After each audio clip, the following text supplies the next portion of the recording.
Hello everyone, welcome to my YouTube channel Alex coaching classes. So बच्चों, आज के इस वीडियो में हम लोग पढ़ने वाले हैं pair of linear equation in two variable. ये क्लास 10 का एनसीईआरटी मैथ है।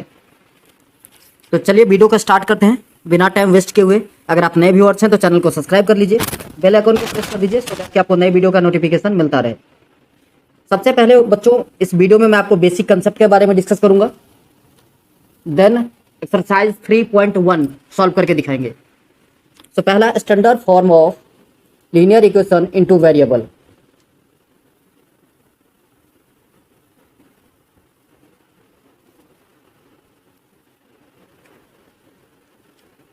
Standard form of linear equation into variable.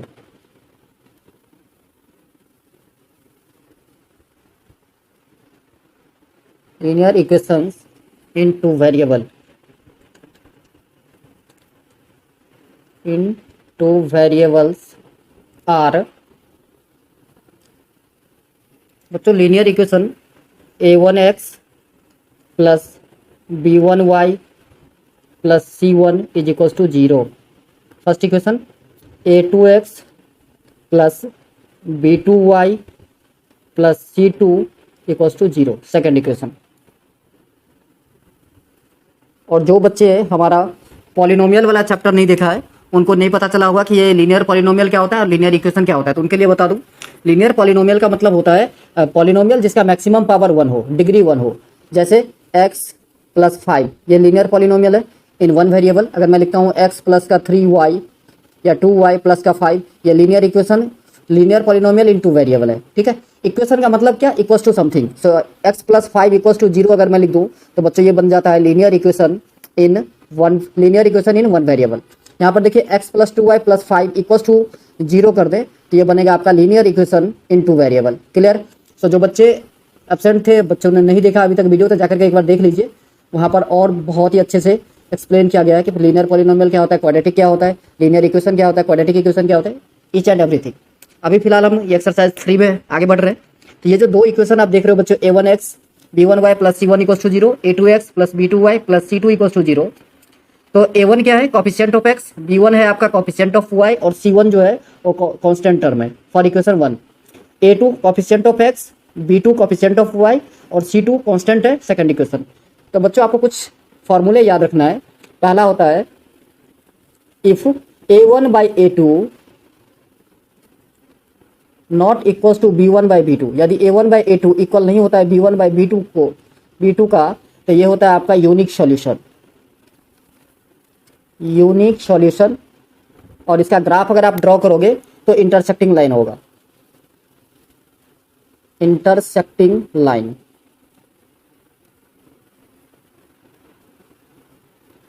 दूसरा आपको याद रखना है कि a1 बाई a2 इक्वल होगा b1 बाई b2 इक्वल होगा c1 बाई c2। तो ये होता है बच्चों को infinitely many solution,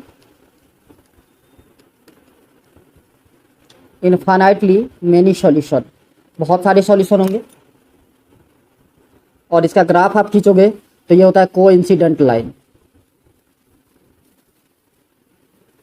coincident line. यही दो जो कंडीशन है बच्चों, इसी दो कंडीशन को consistent pair of linear equation भी बोला जाता है।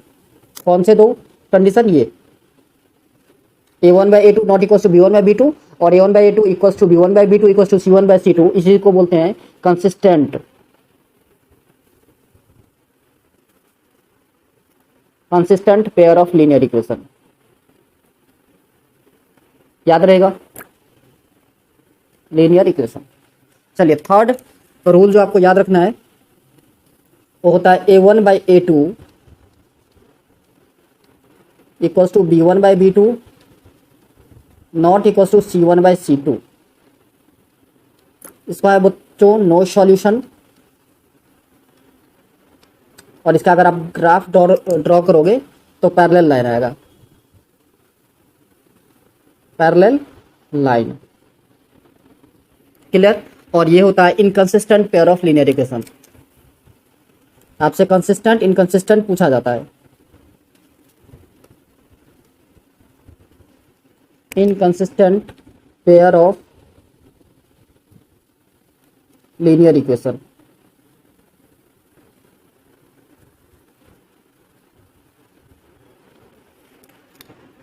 सो ये 3 फॉर्मूले जो है आपको याद रखना है। इसके बाद आता है नेक्स्ट टॉपिक है बच्चों, solution of pair of linear equations into variables. तो सॉल्यूशन के लिए बच्चों डिफरेंट अलग अलग मेथड्स हैं। पहला मेथड आता है आपका, वो है सब्स्टिट्यूशन मेथड, पहला सबसे फर्स्ट।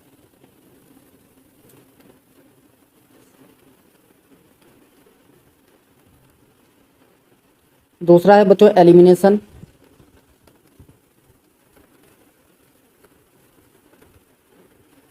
तीसरा था आपका क्रॉस मल्टीप्लिकेशन। Cross multiplication.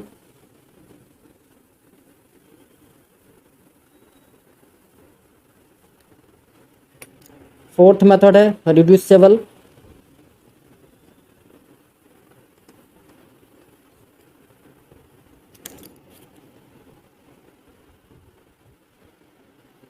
और एक सबसे इंपॉर्टेंट ग्राफिकल मेथड, जिसमें हमें ग्राफ द्वारा शो करना होता है, ग्राफिकल मेथड। तो बच्चों इस बार के सिलेबस में आपको सब्स्टिट्यूशन पढ़ना है, एलिमिनेशन पढ़ना है, क्रॉस मल्टीप्लिकेशन नहीं पढ़ना, रिड्यूसिबल मेथड नहीं पढ़ना है, ग्राफिकल मेथड पढ़ना है। तो ये 3 मेथड हमें पढ़नी है, 3 मेथड नहीं पढ़ना है। तो ये 3 मेथड हम अलग अलग एक्सरसाइज में आपको डिस्कस करेंगे। अभी फिलहाल हम जो हम डिस्कस करने वाले हैं 3.1 में, वो है ग्राफिकल मेथड। तो चलिए स्टार्ट करते हैं एक्सरसाइज 3.1। ये रहा आपके स्क्रीन पर क्वेश्चन दिख रहा होगा। कह रहा है Aftab tells his daughter 7 years ago। Aftab अपने बेटी से कहता है कि 7 साल पहले I was 7 times as old as you, मैं तुमसे 7 गुना था। Then also 3 years from now, और आज से 3 साल के बाद I shall be 3 times as old as you, मैं तुम्हारे उम्र का 3 गुना हो जाऊंगा। Isn't it this interesting, represent this situation algebraically and graphically. तो इस सिचुएशन को हमें अल्जेब्रिकली मतलब इक्वेशन बनाना है और ग्राफिकली सॉल्व करना है। तो सबसे पहले हमें करना क्या है बच्चों, आफ्ताब का एज और उनके डॉटर का एज लेट कर लेना है। So let the age of Aftab, let the present age, present में क्या एज है, present age of Aftab be x years।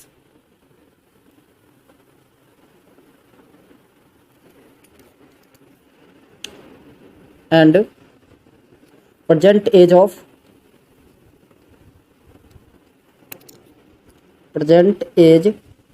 of his daughter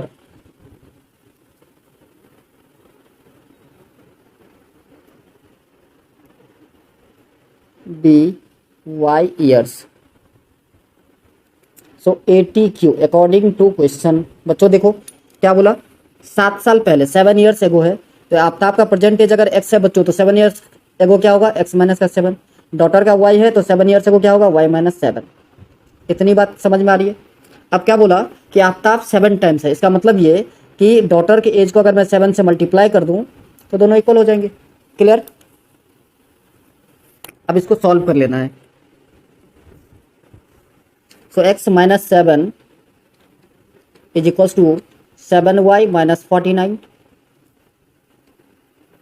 So x minus 7y is equals to minus 49, और minus 7 को आप right hand side ले जाओगे तो plus का 7 हो जाएगा। So x minus 7y is equals to minus 42। Let it be equation first. दूसरा कंडीशन क्या था बच्चों, बोला था 3 years फ्रॉम नाउ। सो आज से 3 साल के बाद, तो आपका परसेंटेज x था, 3 साल के बाद एज क्या होगा, x प्लस का 3। उनके डॉटर का एज क्या होगा, y प्रेजेंट था, तो 3 साल के बाद y प्लस 3। अब रिलेशन ये है कि आफ्ताब जो है ऑलरेडी 3 times है किसके, डॉटर के। तो इसका मतलब ये कि डॉटर के एज को आप अगर 3 से मल्टीप्लाई कर दोगे तो दोनों इक्वल हो जाएंगे। बात आ रही है समझ में। So x plus 3 equals to 3y plus 3 3 जा 9। अब 3y को लेफ्ट हैंड साइड लाना है और 3 को राइट हैंड साइड ले जाना है आपको। सो साइन दोनों का चेंज हो जाएगा। So x minus 3y is equals to 9 minus का 3। So x minus 3y is equals to 6। ये है आपका सेकेंड इक्वेशन। अब क्या करना है बच्चों, हमें मिनिमम कम से कम 2 वैल्यू चाहिए एक्स और वाई की ग्राफ ड्रॉ करने के लिए। समझ में आ रहा है, 2 वैल्यू चाहिए। तो हम क्या करेंगे, 3/2 का बेड बनाएंगे। पहला इक्वेशन मैं यहाँ पे लिख लेता हूँ, x माइनस का 7y इक्वल टू माइनस का 42। 3/2 का बेड बनाना है बच्चों, या 3/2 का कमरा बनाना है। आप लिखोगे इक्वेशन 1, ऐसे कमरा बनाना है x y। ये देखिए एक कमरा में x और y आ गया। अब 2 कमरे में जो है इनका वैल्यू 2 ये देखो। अब बच्चों सबसे आसान ट्रिक क्या होता है कि आपको एक बार x का वैल्यू 0 ले लेना है। सबसे आसान तरीका ग्राफ ड्रॉ करने का। तो 0 माइनस 7y इक्वल टू आएगा आपका माइनस का 42। सो माइनस माइनस कैंसिल कर सकते हो दोनों तरफ से, या minus 7y equal to minus का 42। माइनस माइनस मैंने बोला कैंसिल कीजिए, 7 1 जा 7, 7 6 जा 42। सो जब हम x 0 ले रहे हैं तो y का वैल्यू कितना आ रहा है बच्चों, 6। अब एक बार y का वैल्यू 0 ले लो, तो x minus 7 into 0 equals to minus 42। 7 multiplied by 0 that is 0। So x equals to कितना है बच्चों, माइनस का 42। जब हम y 0 ले रहे थे x कितना आ रहा था, माइनस का 42।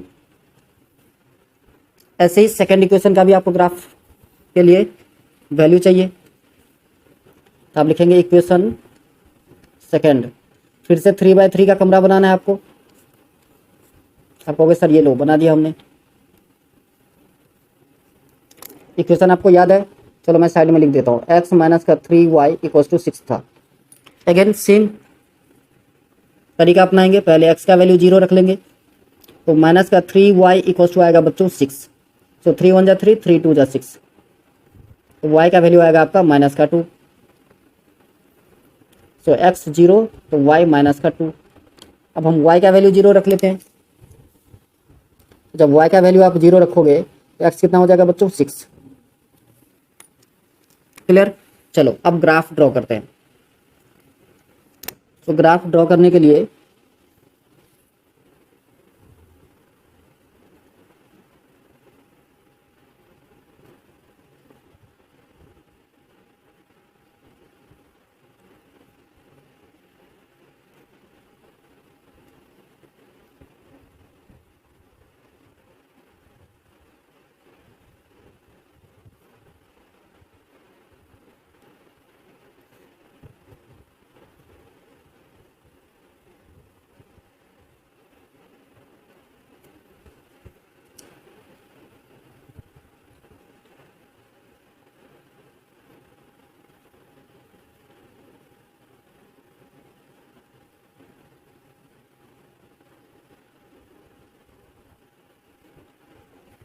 ये बन गया बच्चों x एक्सिस y एक्सिस।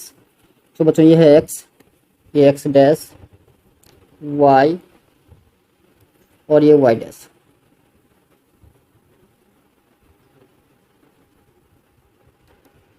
अब हमें वैल्यू, तो आप सबको पता होगा कि राइट हैंड साइड पॉजिटिव वाला वैल्यू आता है। सो हमारा जो वैल्यू था बच्चों वो क्या था, तो बड़ा वैल्यू है 42 तक जा रहा है। सो 6 6 का गैप ले सकते हैं हम। सपोज कीजिए पहला 6, 12, 18, 24, 30, 36, 42, ऐसे 48, 54, 60।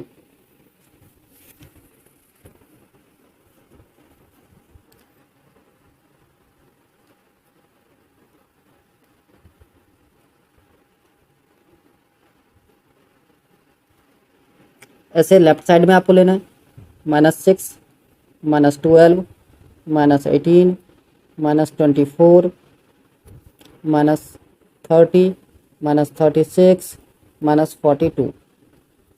ऊपर भी आपको ऐसे लेना है, 6, 12, 18, 24, 30, 36। ऊपर पॉजिटिव वैल्यू इतनी ज़रूरत है ही नहीं। ऐसे ही -6, -12, -18, -24, -30, 36, 42। लास्ट में बच्चों सिर्फ माइनस का 42 मैं लिख देता हूँ, बाकी आप लिख लोगे। अब देखिए सबसे पहला इक्वेशन चेक करते हैं। फर्स्ट इक्वेशन में हमारा क्या सा वैल्यू आया था, तो x0 y6 था। x0 y6 देखिए कहाँ है, x0 मतलब होता है ये पॉइंट होता है बच्चों, x0 y6, y एक्सिस पे जाओगे 6, तो ये रहा, इस पॉइंट को हम लिखेंगे x0 y6। दूसरा y0 ले रहे थे तो x कितना आ रहा था, माइनस का 42, first equation, yes, x minus का 42, तो ये पॉइंट आपका यहाँ पर आ जाएगा, x का वैल्यू माइनस का 42 यहाँ पे समझ लीजिए, और y0 आएगा। बच्चों याद रखना है हमेशा कि x एक्सिस पर y का वैल्यू 0 होता है और y एक्सिस पर x का वैल्यू 0 होता है। सो यहाँ पर हम लिख सकते हैं -42, 0। अब इसको आप एक लाइन से जो है मैच कर दीजिए कुछ इस टाइप से, ये लाइन आपका ऐसे जाएगा,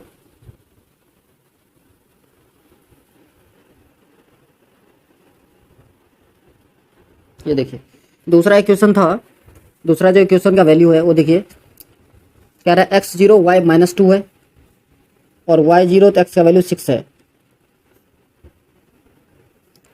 सो x का वैल्यू 6 और y का वैल्यू -2, x का वैल्यू 6 और y का वैल्यू -2। अब देखिए x का वैल्यू 6, x एक्सिस ये है तो ये वैल्यू है, y का -2, तो यहाँ पर सपोज कर लीजिए यहाँ पर आ जाएगा। अब इसको भी एक लाइन से हमें दिखा देना है, इसको ऐसे,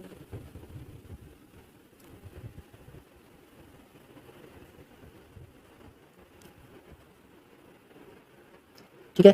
तो बच्चों ये जो आप कट पॉइंट देख रहे हो यही इनका सॉल्यूशन हो जाएगा, समझ में आया। ये जो कट पॉइंट है आपका ग्राफ कॉपी पे आप करोगे तो एग्जैक्ट पता चलेगा, ये कट पॉइंट जो होगा यही आंसर होगा। क्लियर, समझ में आया। चलिए नेक्स्ट क्वेश्चन देखते हैं, सेकंड क्वेश्चन की तरफ चलते हैं। ये तो हमारा फर्स्ट क्वेश्चन था, अब सेकंड क्वेश्चन देखिए क्या है।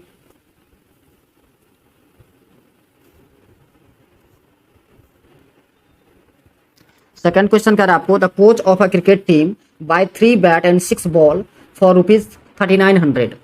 कह रहा है एक क्रिकेट टीम का कोच जो है वो 3 बैट खरीदा और 6 बॉल खरीदा तो ₹3900 पे किया।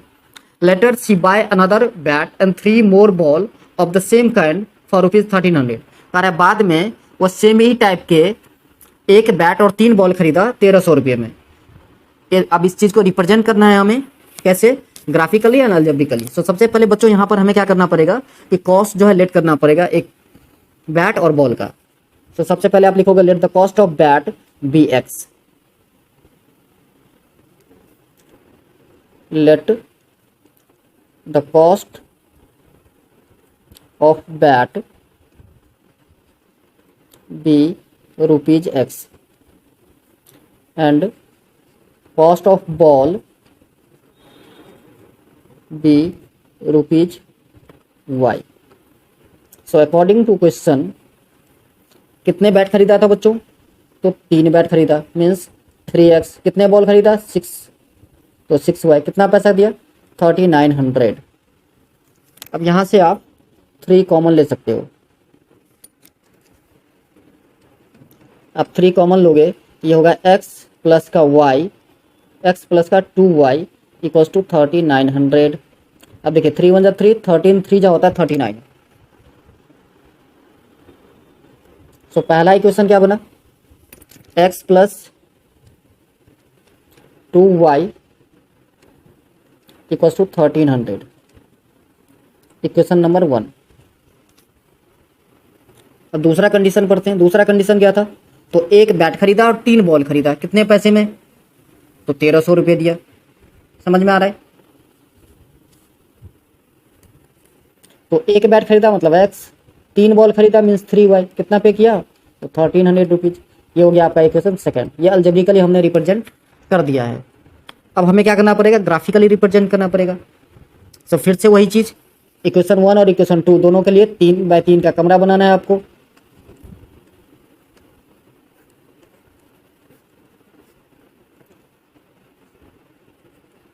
ये देखिए हमने इक्वेशन 1 के लिए बना दिया 3x3 का कमरा, ऐसे ही इक्वेशन 2 के लिए बना दीजिए और वैल्यू हमें निकालना है।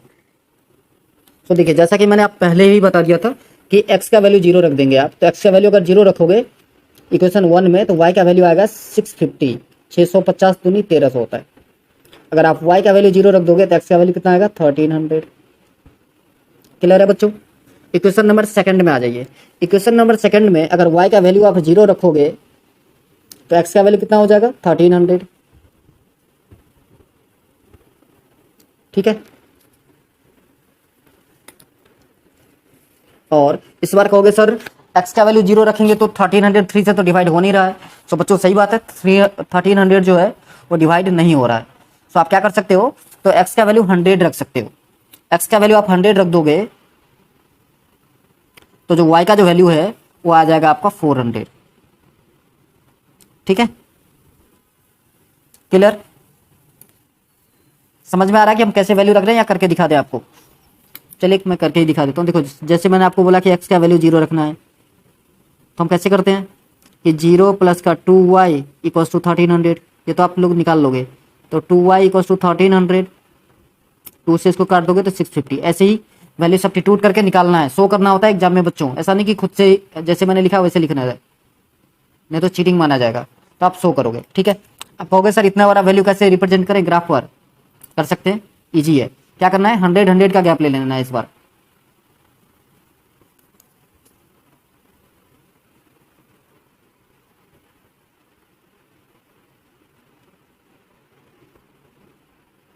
इस बार निगेटिव वाला वैल्यू है नहीं, तो निगेटिव वैल्यू ज़्यादा हम लेने वाले हैं नहीं।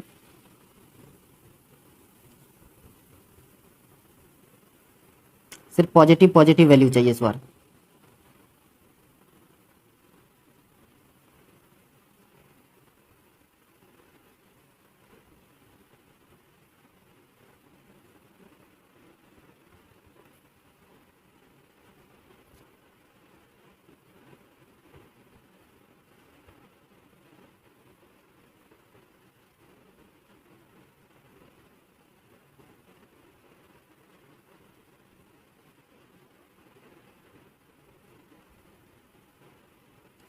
अब यहाँ पर 100 के गैप का वैल्यू आप ले लीजिए।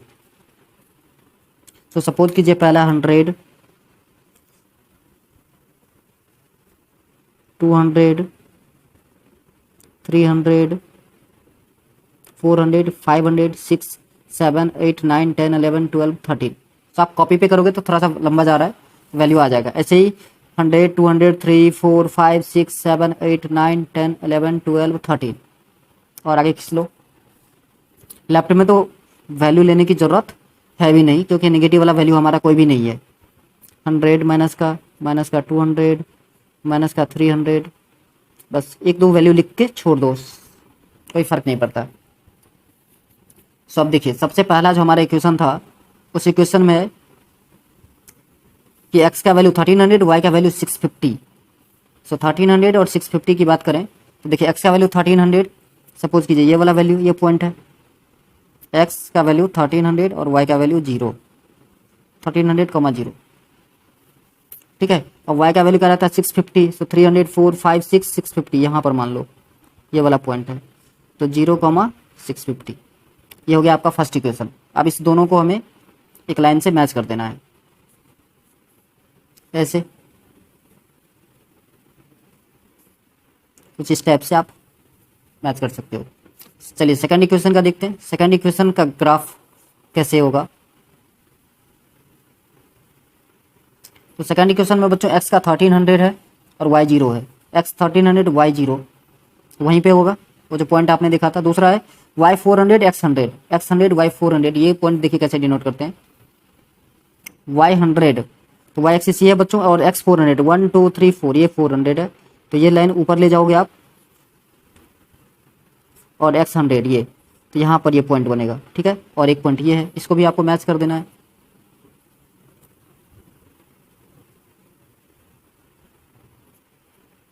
तो आपका सॉल्यूशन यहाँ पर इसमें ऑलरेडी यही दिख रहा है कि x का वैल्यू 1300 आएगा, y का वैल्यू जो है वो क्या आएगा 0। क्लियर? चलिए next third question. Third question एक बार देख लेते हैं कि थर्ड क्वेश्चन क्या कह रहा है।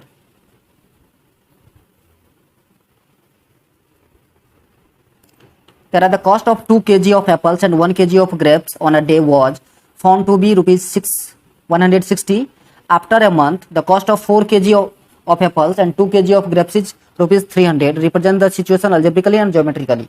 देखिए सबसे पहले बोला 2 kg एप्पल्स और 1 kg ग्रेप्स लिया तो ₹160 पे करना पड़ा। ठीक है, और एक महीने के बाद 4 kg एप्पल और 2 kg ग्रेप्स 300 रुपीज पे करना पड़ा, तो कह रहा है इसको ग्राफिकली और एल्जेब्रिकली सॉल्व करना है। तो सबसे पहले क्या करना पड़ेगा, कॉस्ट हमें लेट करना लेना है। Let the cost of apple, cost of apples be ₹X and cost of grapes be ₹Y। So देखिए फर्स्ट सिचुएशन में 2 kg जो है वो एप्पल खरीदा तो 2x, 1 kg grapes so plus y equals to कितना 160। ये हो गया आपका इक्वेशन 1। दूसरे सिचुएशन में बोला कि 4 kg जो है एप्पल्स और 2 kg ग्रेप्स कितना पे किया तो 300 रुपीज़। यहाँ से 2 कॉमन निकाल लीजिए तो 2x प्लस का y ये इक्वल हो जाएगा 150 के। इक्वेशन नंबर सेकंड, क्योंकि 2 से जो है 300 कट जाएगा तो 150 आएगा। ये इक्वेशन नंबर सेकंड हो गया। अब इस दोनों इक्वेशन के लिए मैंने जैसा कि आपको बताया 3x3 का बेड बनाना होता है। आप लिख देंगे सबसे पहले इक्वेशन नंबर 1, 3x3 का कमरा बनाइए या बेड बना दीजिए। ऐसे इक्वेशन नंबर 2 के लिए भी करना है आपको।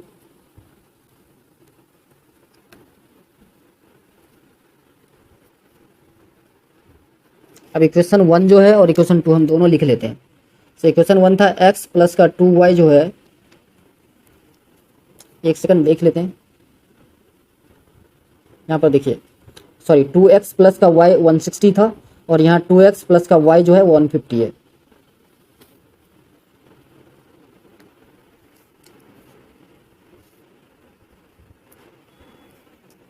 टू एक्स प्लस वाई 160 और सेकेंड इक्वेशन है 2x plus y equals to 150। So बच्चों देखो मेरे इजी ट्रिक के अकॉर्डिंग x का वैल्यू अगर आप 0 रखो तो ये पूरा 0 हो जाएगा टर्म, तो y का वैल्यू कितना आएगा 160। अगर आप y का वैल्यू 0 रखोगे, y का वैल्यू 0 रखोगे यहाँ पर देखिए तो 2x का वैल्यू 160 तो x का वैल्यू कितना आएगा 80। सो 0 तो ये आपका 80 आ जाएगा। क्लियर। चलिए सेकंड में आते हैं। सेकंड इक्वेशन में देखो अगर आप x का वैल्यू 0 रखोगे तो y इक्वल्स टू 150 आ जाएगा और जब y का वैल्यू आप 0 रख दोगे तो x का वैल्यू कितना आएगा 75 पूजा होता है 150। तो ये वैल्यू का शो करना होता है, बार बार आपको बता रहा हूँ एग्जाम में शो करना होता है। तो चलिए हमने वैल्यू निकाल दिया है दोनों इक्वेशन के लिए, 3x3 का कमरा बना के वैल्यू निकाल दिया हमने। अब ग्राफ आपको खुद से ड्रॉ करनी है और कमेंट करके बताइए आप ग्राफ ड्रॉ कर पा रहे हैं, पॉइंट जो है लोकेट कर पा रहे हैं या नहीं। तो चलिए बच्चों आज के लिए बस इतना ही, मिलते हैं नेक्स्ट वीडियो में। जय हिंद, जय भारत।